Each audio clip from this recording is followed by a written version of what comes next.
The date here is June 6th, 1939. This is 80-year-old film, some of the oldest stuff that I've ever come across. This locomotive is the U4A 4-8-4 number 6400, and that's Canada's most advanced passenger steam locomotive at the time. This episode should be called It Happened in Chatham, but it is related to events that happened in Windsor that very same day.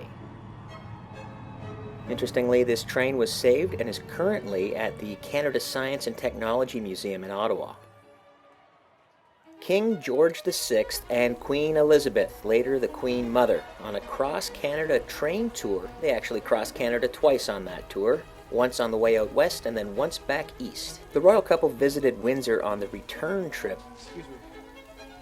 This tour took place just months prior to the outbreak of World War II.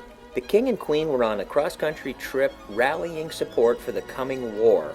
And King George had only been on the throne for about 2 years, and at this point, Canadians had never seen him before. The King and Queen were the first British monarchs to cross the Atlantic to visit Canada.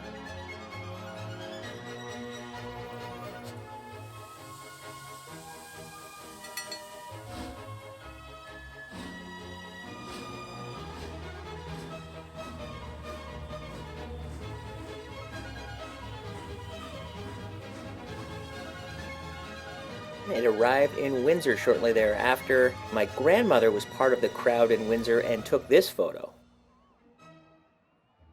And like they did back then, she labeled the back of the photograph, and if you look closely, you can see that the King and Queen are dressed in the same clothes from earlier in the day.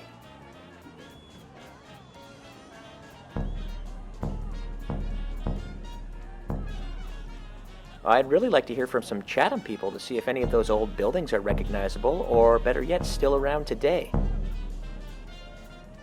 Thinking about some of these young men going off to fight in World War II right after this was filmed. And here's a little bit of bonus footage of interest, a massive barn fire. And I just got a bunch of new films to transfer into movies, some really good looking stuff, so please subscribe to my channel to see new content.